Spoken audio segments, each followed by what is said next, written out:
No se amontonen, nada más una participación, no quiero mucho.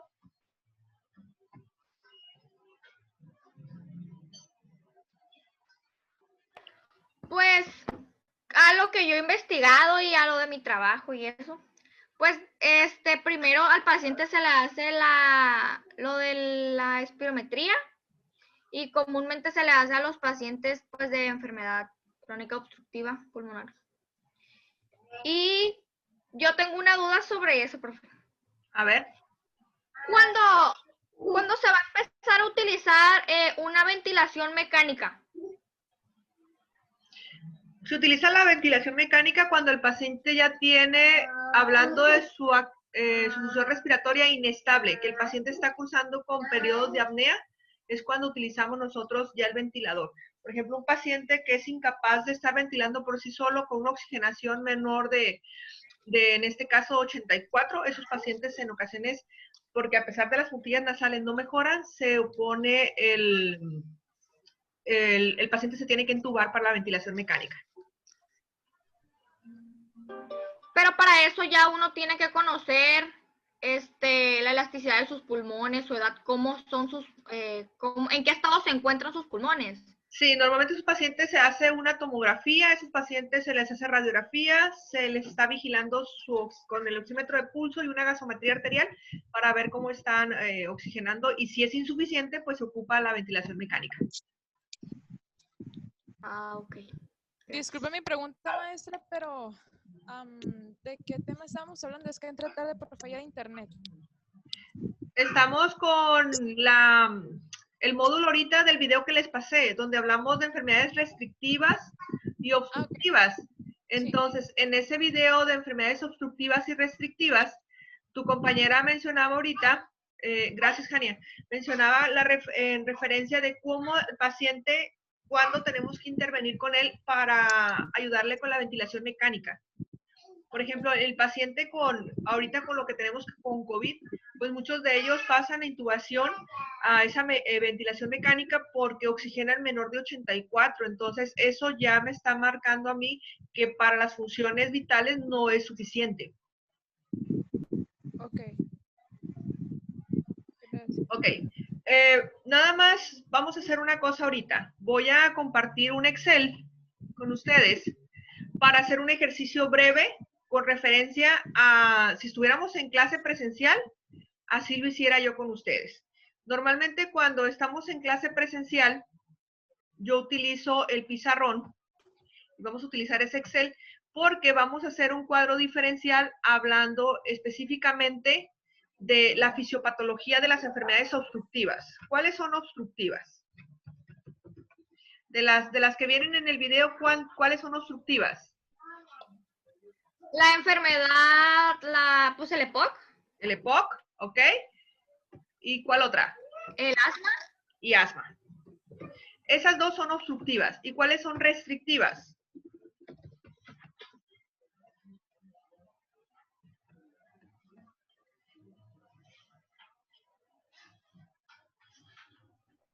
Neumonía no es una de ellas, maestra. La neumonía, ¿y cuál otra? La bronquitis. Y la bronquitis, perfecto. Entonces, ¿qué tengo que hacer o cómo yo explico el fenómeno de la fisiopatología? Porque así se llama la materia. Fisiopatología, perfecto.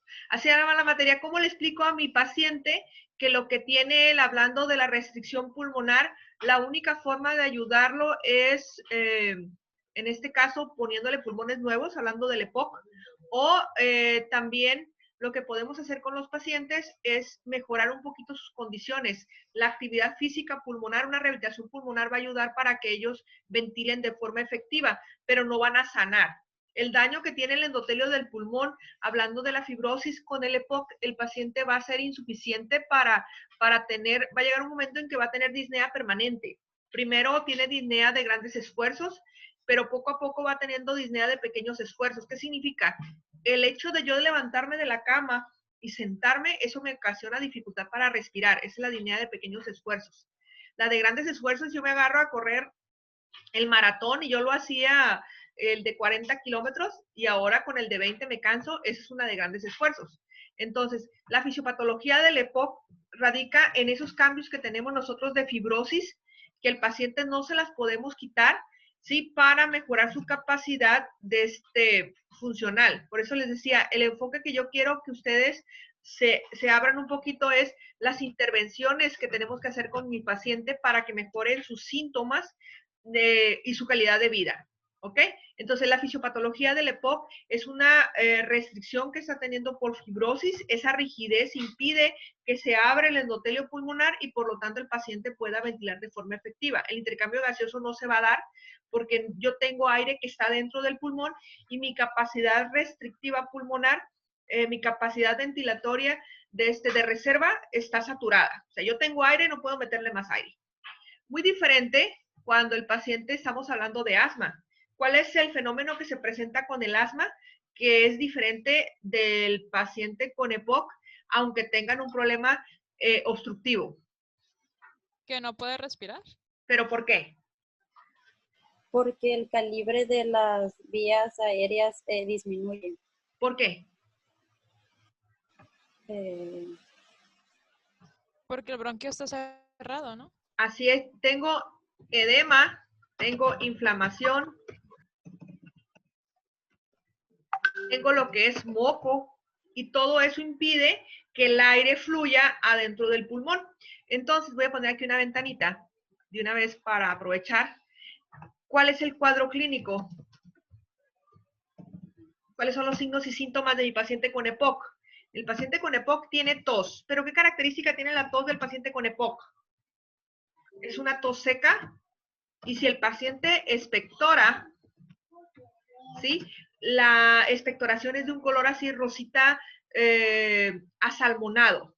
A los que nos gusta el sushi, la carne con el salmón, vemos que es un rosita así, un rosita claro. Entonces, el paciente cuando expectora es un rosita claro porque está expectorando lo que tenemos adentro del alveolo. ¿Ok?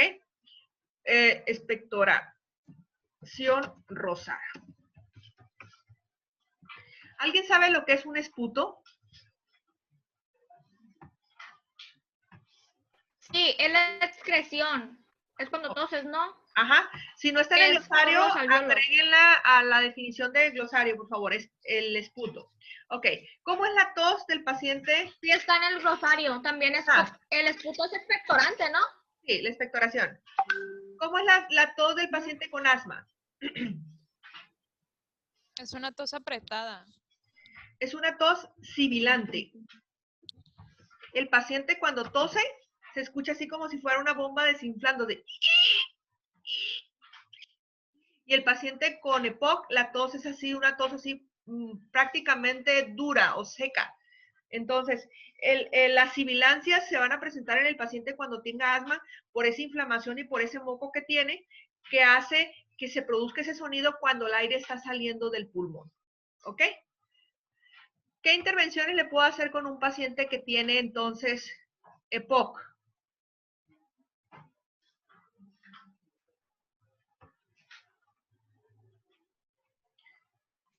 A ver, Profe, pues se hace la espirometría, ¿no? También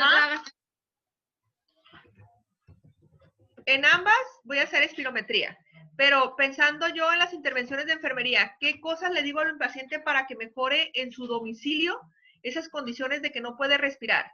Profe, pues empiezan a ver técnicas de eso de inflado de globo, o sea, para que...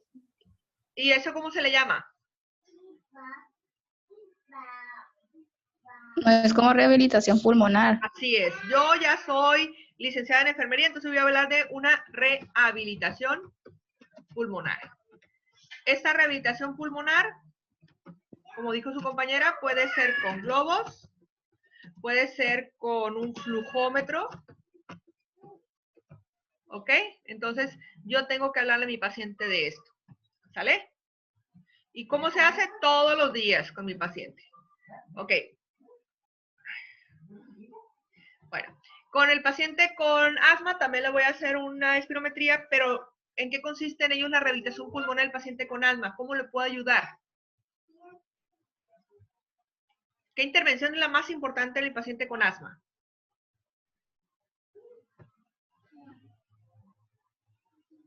No sería aplicar un broncodilatador.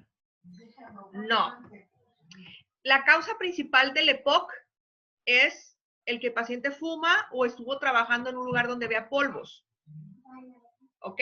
La causa principal de asma es algo que me está desencadenando esa crisis en un momento principalmente de forma alérgica. La primera intervención que tengo yo que hacer es identificar qué es lo que me está ocasionando que se inflame el pulmón. Entonces, de esa manera, yo puedo quitar a mi paciente de esa zona. Por ejemplo, si el asma se lo causa el estrés, pues que haga actividades que lo relajen, ¿sí? Entonces, si a mi paciente le causa asma el frío, pues evitar que mi paciente esté en lugares donde hace frío. Si el asma se la causa el calor, también quitarlo al paciente donde esté en zonas de calor. Profe, Si es medicamentos, mande. ahí no se le llama como monitorización de actividades Sí, pero para tengo, ver qué es lo que lo origina. así es. Identificar qué causa la alergia. Ok, ya sé que le causa la alergia a algo que porque está muy gordito, que está el paciente utilizando muchos esteroides. Por humo, El polvo. puede ser por el medio ambiente, el humo o el polvo. Así es, entonces yo ya sé que lo causa. Bueno, ¿qué otra cosa voy a hacer con mi paciente? Si a uno lo pongo a inflar globos, al paciente con asma, ¿qué le pongo a hacer? ¿Qué ejercicios físicos puede hacer mi paciente con asma?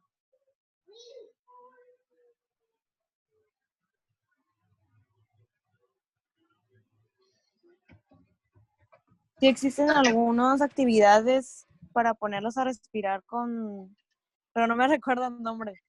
Lo ideal sería mi paciente que empiece a nadar. Al momento de estar en el agua, el paciente está como si estuviera nebulizándose a través del vapor de agua, metiéndose el agua por la nariz. Si ustedes han observado, principalmente en los pediátricos, cuando se meten a una alberca, a un río o en el mar, aunque no tengan secreciones nasales, le salen mocos.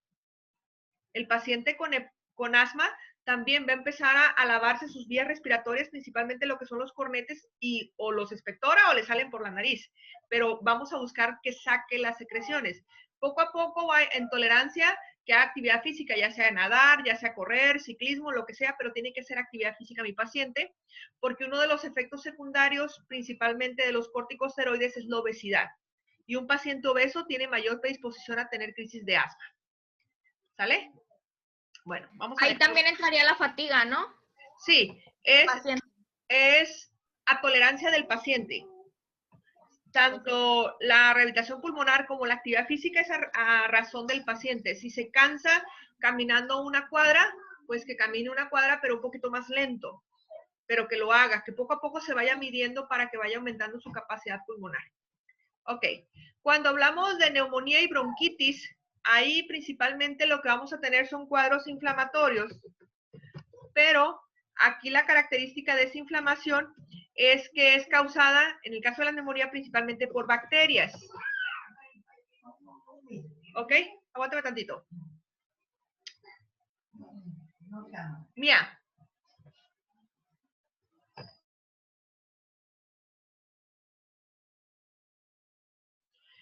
Entonces, en esos pacientes, cuando el proceso es inflamatorio, estos también tienen tos, lo que decía ahorita su compañera, esa secreción, esa expectoración es diferente al paciente con EPOC. La expectoración normalmente tiende a ser de color verdoso, ¿sí? Y además va acompañado de un fenómeno que se llaman crepitantes. ¿Esto es tos con flemas, verdad, maestra? ¿O no? Tos con flemas, ajá. Pero los crepitantes es el sonido que se produce en el alveolo cuando se abre, porque tenía moco, y se expande cuando nosotros respiramos. Eso no pasa con el paciente con EPOC, porque el paciente con EPOC tiene cerrado lo que viene siendo su capacidad pulmonar, porque el aire ya está dentro, entonces no hay que abrir nada. ¿Ok? En el caso del paciente con asma, también el pulmón tiene aire atrapado y lo que hace es sonidito cuando saca, en este caso, el aire. ¿Ok? Entonces, en el paciente vamos a tener tos con expectoración y vamos a tener sonidos que se producen que se llaman crepitantes. En las intervenciones aquí hay que dar antibióticos y hay que ayudar a mi paciente a rehabilitarlo. Entonces, también voy a poner a mi paciente ya sea que infle globos, Principalmente los tengo hospitalizados. Profe. Entonces, mande. También ahí en la neumonía tiene que haber una hidratación al paciente para que sea más fácil la expectoración. Así es. Y eso es de vital importancia la hidratación. Porque ahorita les decía, en los pacientes con asma, yo los mando a nadar y estoy hidratando el pulmón, como si estuviera nebulizando. Pero un paciente con neumonía, como tiene un proceso bacteriano, no lo puedo mandar a nadar. Pero sí lo puedo nebulizar y puedo hidratarlo a través de la nebulización o por vía oral. Y eso es muy importante. Sería- Cualquier problema respiratorio, tengo que dar a mi paciente con eso. Mande. Sería como oxigenoterapia, ¿También? lo que se le daría. Ok, aquí le vamos a poner hidratación, oxigenoterapia, que es parte del tratamiento. Profe, Mande. en esos casos al paciente no se le podría recomendar la técnica de ozonoterapia. No, la ozonoterapia es diferente. Es diferente. Cuando yo estoy haciendo técnicas alternativas, normalmente no lo hago dentro de un hospital. Entonces, la oxigenoterapia aquí no está indicado. Ah, ok. Bueno, entonces, eso es lo que necesito que ustedes vayan haciendo. Maestra. Algo diferencial. Mande. También como poner, ¿cómo se les llama? Compresas calientitas por encima de la nariz para aflojar la mucosidad. Aquí, como estos pacientes con neumonía tienen fiebre, tengo que tener control térmico. Sí, pero las compresas calientes en la nariz no se utilizan. Se utilizan normalmente compresas frescas para disminuir la temperatura o bañar al paciente. El control térmico, ¿qué le voy a poner? Control térmico. Eso es lo que quiero que ustedes hagan para que vayan haciendo un cuadro diferencial y que vean el fenómeno, como les decía ahorita, la materia se llama fisiopatología, que vean ese fenómeno de cómo tengo yo que intervenir con mi paciente, aunque tenga problema respiratorio, estamos hablando de problemas que se van a manifestar de manera diferente. Si tengo fibrosis, hay tos, pero esa tos es seca. Si tengo edema, sí, voy a tener una tos sibilante. Y el paciente con asma normalmente no expectora, aunque es una tos seca, pero es sibilante. Si tiene moco, ese moco normalmente tiende a ser sin color. En el paciente con neumonía, la expectoración es verdosa, es fétida. El paciente con bronquitis igual. Estos también van a tener inflamación, pero en este caso puede ser solamente de la red bronquial. En el caso de la neumonía es todo el pulmón, los 5 lóbulos los que están afectados. Entonces, ¿qué voy a hacer con estos pacientes? Tengo que brindarles una atención. Por ejemplo, manejan la disnea. Todos ellos tienen disnea. La mejor posición para que el paciente no tenga disnea, ¿cómo se le llama? ¿Semifowler? Semifowler. Entonces, yo tengo en las intervenciones de enfermería, tengo que poner aquí semifowler. Este paciente lo tengo que poner semifowler. ¿Sale? Entonces, ahí quiero que ustedes vayan yéndose poco a poquito. Les invito, por favor, aunque no sea una actividad de la plataforma, 10 intervenciones de enfermería por enfermedad de POC, 10 por asma, 10 por neumonía y 10 por bronquitis. Eso les va a salvar la vida a sus pacientes cuando ustedes estén rotando, a lo mejor no en este ciclo, pero el próximo, cuando estén rotando en la práctica en el hospital, que ustedes tengan que darle algo más a su paciente. No nos concentremos, no me gusta a mí concentrarme en los fármacos, que dijera yo, EPOC, salbutamol, broncodilatadores, no. Olvídense de ya eso, ya vieron farma. Lo que me interesa es, ustedes como enfermería, ¿qué le pueden brindar más a su paciente? Y en eso yo lo llamo intervenciones de enfermería, que es el control térmico, signos vitales, la posición a mi paciente. Inclusive, si me quieren un poquito más allá, la alimentación que le voy a dar a mi paciente.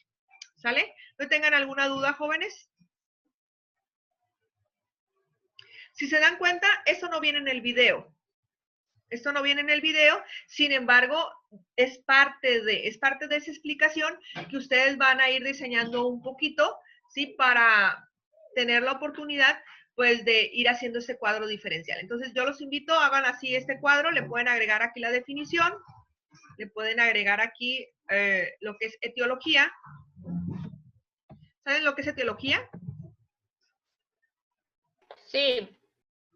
¿Ok? Entonces, ¿qué es lo que está causando la enfermedad? La fisiopatología, signos y síntomas y las intervenciones. Voy a aprovechar aquí para ponerle lo que es el diagnóstico. Insertar. Diagnóstico. Entonces, ¿para qué diagnóstico? Porque en el diagnóstico es donde va la espirometría en mis pacientes. ¿Ok? Control C. Repito aquí espirometría. ¿Sale? ¿Por qué? Porque para el diagnóstico de asma me utilizo una radiografía de tórax, una simple de tórax, y en la bronquitis también. Entonces, de esa manera yo voy haciendo mi diagnóstico de mis pacientes. Por supuesto que el oxímetro de pulso, la gasometría, la tomografía, la resonancia, cosas que me van a ayudar a mi paciente, las puedo hacer. Los signos vitales. Los signos vitales van aquí en las intervenciones de enfermería. ¿Sale?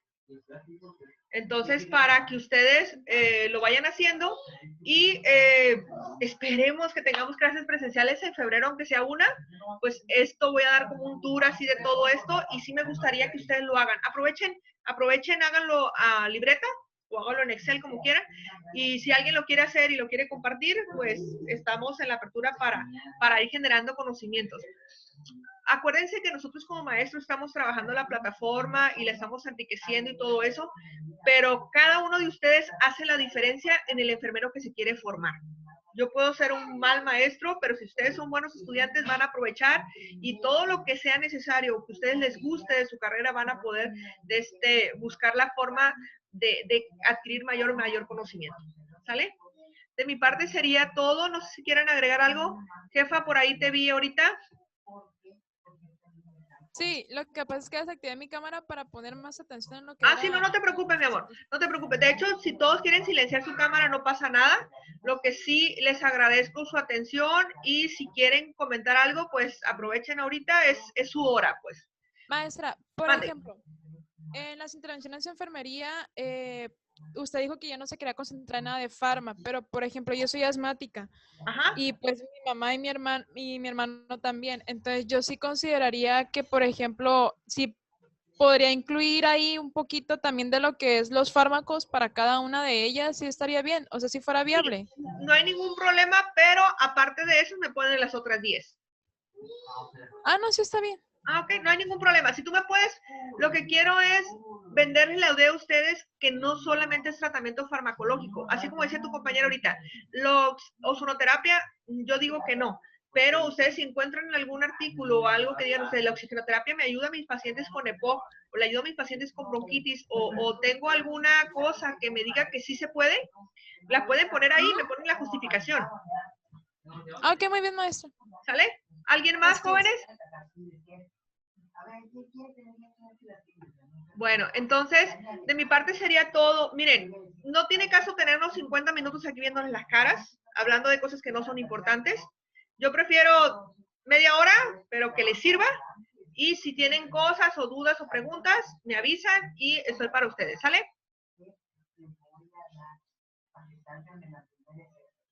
Muy bien, Bueno, gracias. entonces, bonita semana. Gracias. Igualmente. Maestra. Igualmente.